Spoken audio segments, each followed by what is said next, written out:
All right, good day, ladies and gentlemen. Ethereum is breaking out bullishly from our wedge here. Will we see bullish continuation? Is this the bottom of the correction? What's going to be happening with Ethereum, both short-term and long-term?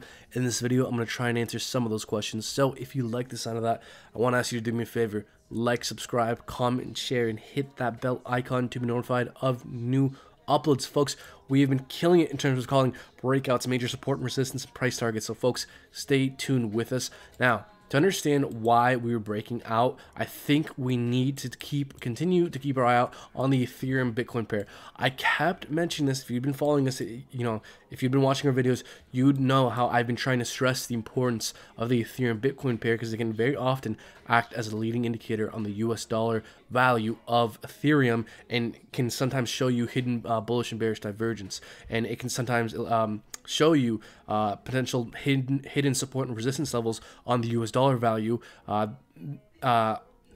We can possibly anticipate a hidden support and resistance through looking on the Ethereum Bitcoin pair, if that makes some sense. So folks, we were within this very tight range. We broke out bullishly, found resistance exactly where predicted. So what I think is going to happen here is we probably have a good chance of falling back down, retesting this resistance zone.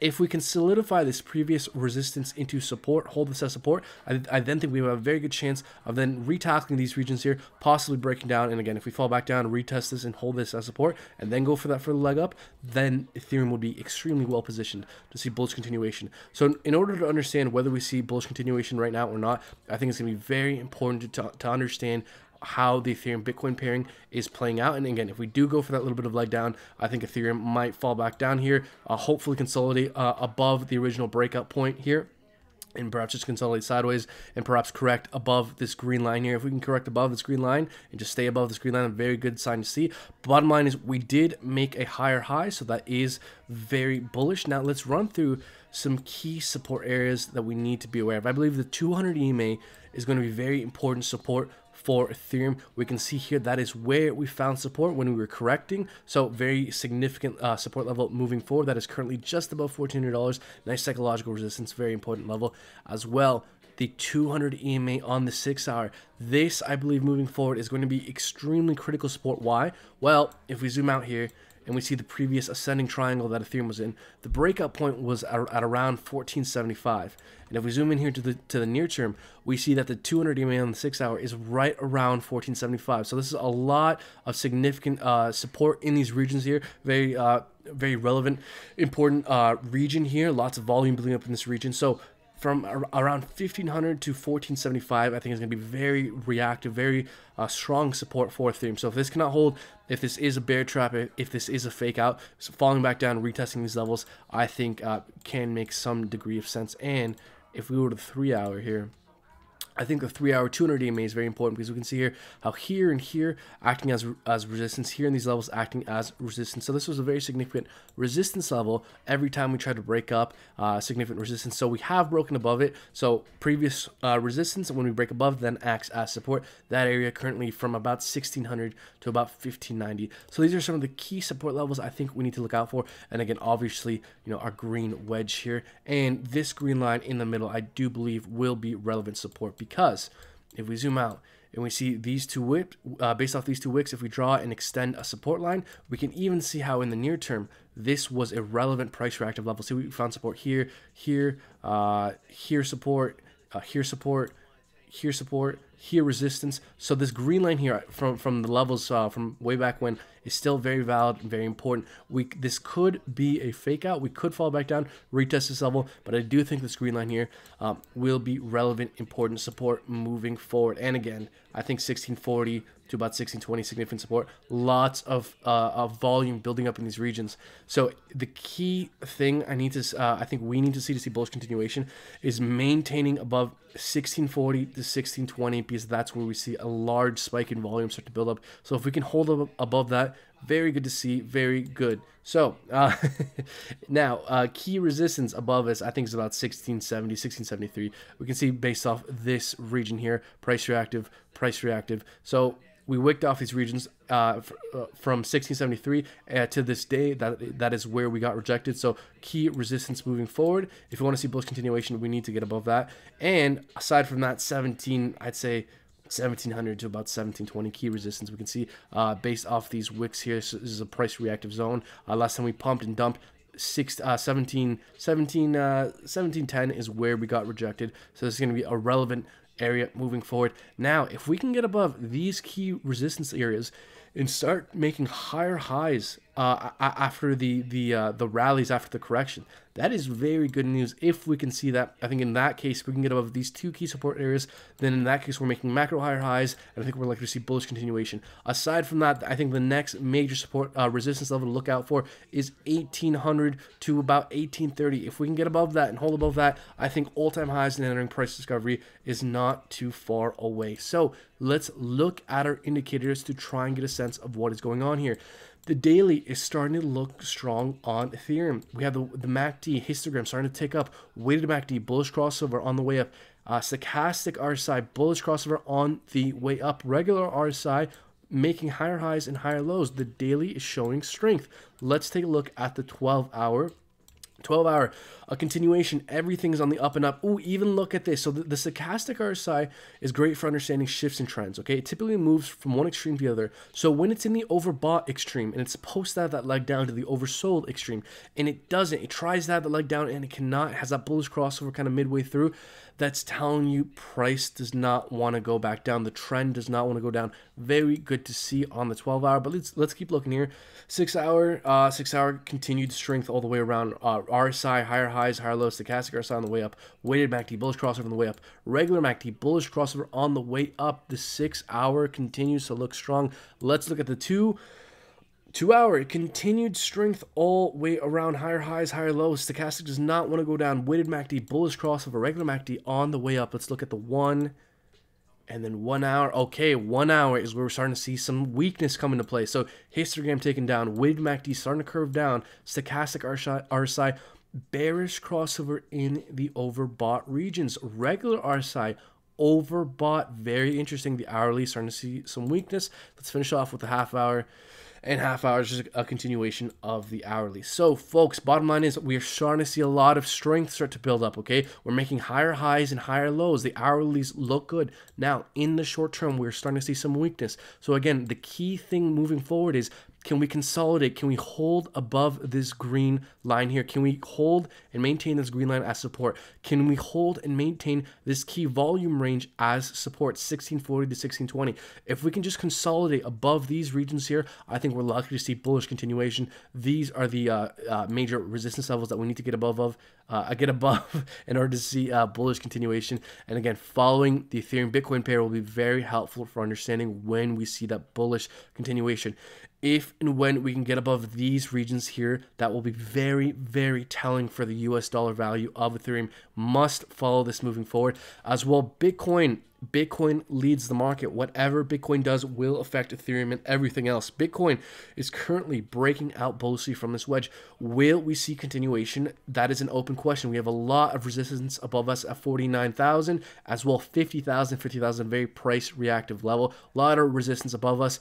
Honestly, folks, my gut feeling with Bitcoin is, although we seem to be breaking out bullishly for the moment, I have a feeling, an inkling, my gut feeling tells me that this may not be the bottom. It just feels too easy. I feel like the market needs to give people a little bit more pain, needs to shake out some more weak hands. So, I've been stressing the importance of the 50 simple moving average on the daily. This is of an extremely price reactive level. There's so many folks, all these different crypto YouTubers. So many people have so many complex technical analysis ways of approaching, support and resistance and engaging what's going to happen. So many different indicators, but really, look how simple looking at this 50-day simple moving average is, because once we touch the 50 simple moving average on the daily, that's exactly where we stopped correcting and exactly where we started our next major leg up. So the next time we get close to the 50 simple moving average on the daily, I believe that is probably likely to be some kind of local bottom for Bitcoin. If we can make a higher low at around the 50 simple moving average, very good to see. See how here we made a higher low, touched the 50 SMA, and then went for the leg up. If we can do something similar where we make a higher low, touch, or maybe just go nearby the 50 simple moving average on the daily, I think that is when I would be very confident that Bitcoin is likely reached some kind of bottom, and that we can, breathe a sigh of relief and move forward with the understanding that Bitcoin is very likely to begin its next movement upwards in the near term. So very important levels to look out for moving forward. 47,000, kind of 46,300. If this cannot hold, I do believe we're going for that bit of leg down. Perhaps retest 42,000. Perhaps retest the 50 simple moving average on the daily as well, folks.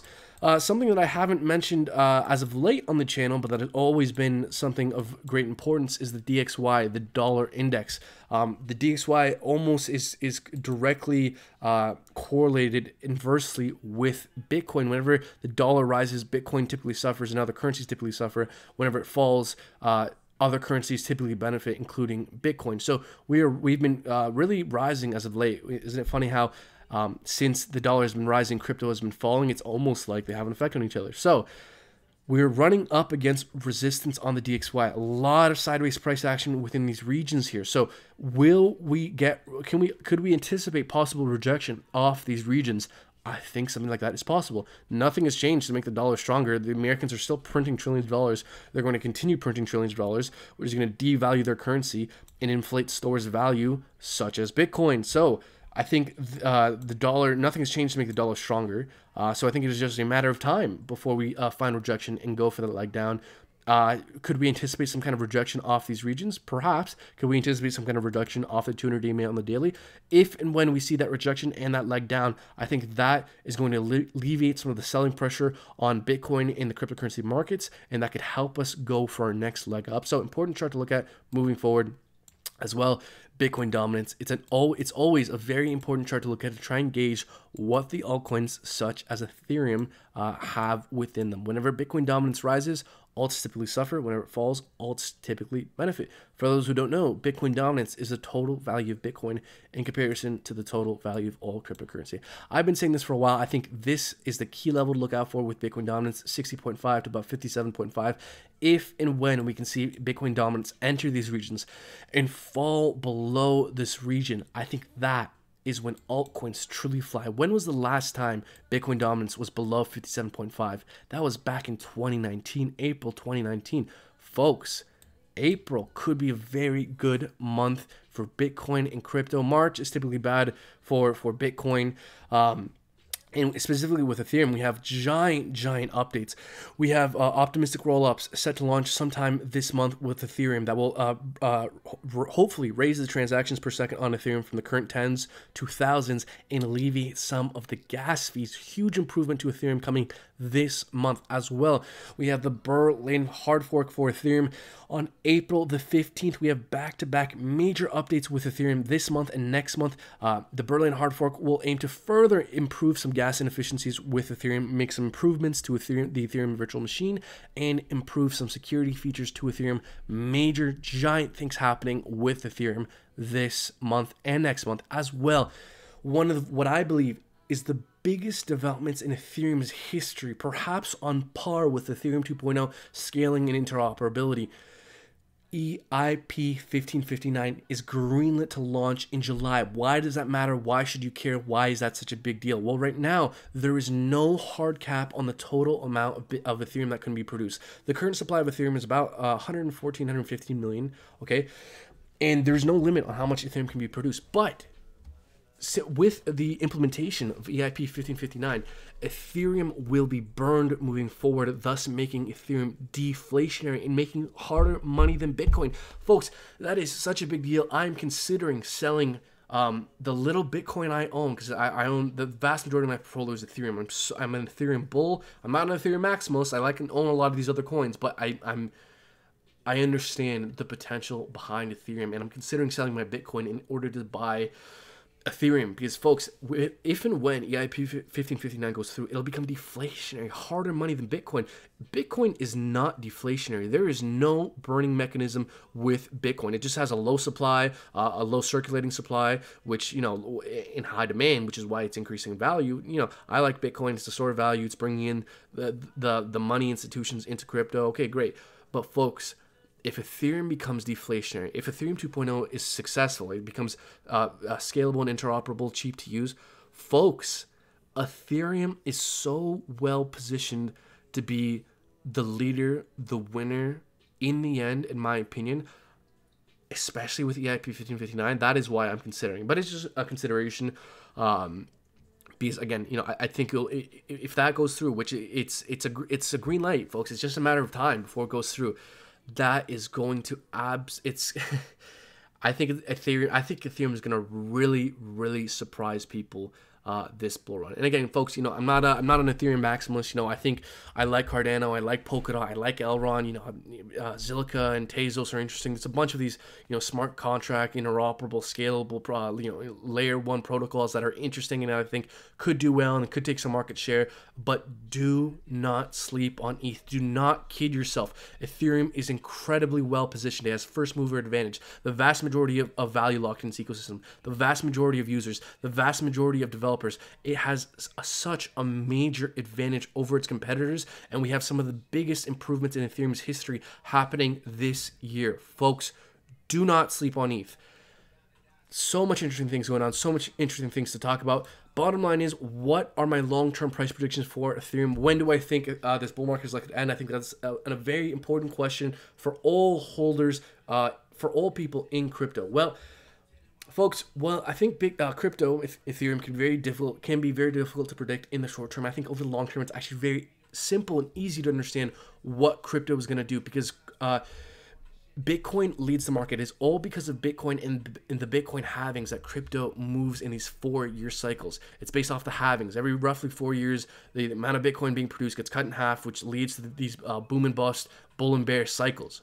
And based off the previous halving that we've had, I think Bitcoin has a very good chance of reaching its peak late September this year, and Ethereum reached its peak roughly a month after Bitcoin last time around. So again, I think something similar could happen this time around, where Bitcoin reaches its peak late September 2021, and Ethereum reaches its peak roughly a month after Bitcoin. So if we can expect Ethereum to reach its peak, you know, October, November this year, and we have EIP 1559 making Ethereum deflationary, rolling out in July in the summer, folks, do not sleep on ETH. I think Ethereum has a very good chance of reaching the tens of thousands of dollars, 10, 20, perhaps even $30,000. I think is plausible, is a realistic possibility. Of course, I do not know that for sure. Of course, I could be wrong. That is why I'm selling based off time frames and not based off price targets. You know, Q3, Q4 comes around, September, October rolls around. That is when I'm going to be looking to scale out of my long-term positions, regardless of price. So whether Ethereum's at 5,000, 10,000, 20,000, or 50,000, once late Q3, early Q4, September, October rolls around, that's when I'll slowly start to sell, you know, week by week, month by month. I'll slowly sell out of Ethereum around when the market is when the cycle is likely to reach its top, regardless of price. That is the approach I'm taking. So folks, stay tuned to this channel. If anything interesting further happens with Ethereum, we will definitely be talking about it here. Like, subscribe, comment, share, hit that bell icon to be notified of new uploads. Check out our Discord, link for that down in the description. We talk to all our Discord members regularly. We have very helpful resources, articles. We have semi-regular coin calls with all our members where we discuss the market, do market updates, and answer questions as well. If you like what we do, you want to support us, consider joining our Patreon, link down in the description. You get access to our VIP Discord group where we talk about low-cap gems, interesting setups. We talk to all our members regularly, our VIP Discord members. I talk to them on a daily basis, and we have very helpful resources. So, folks, thank you so much for watching. Until next time, take care.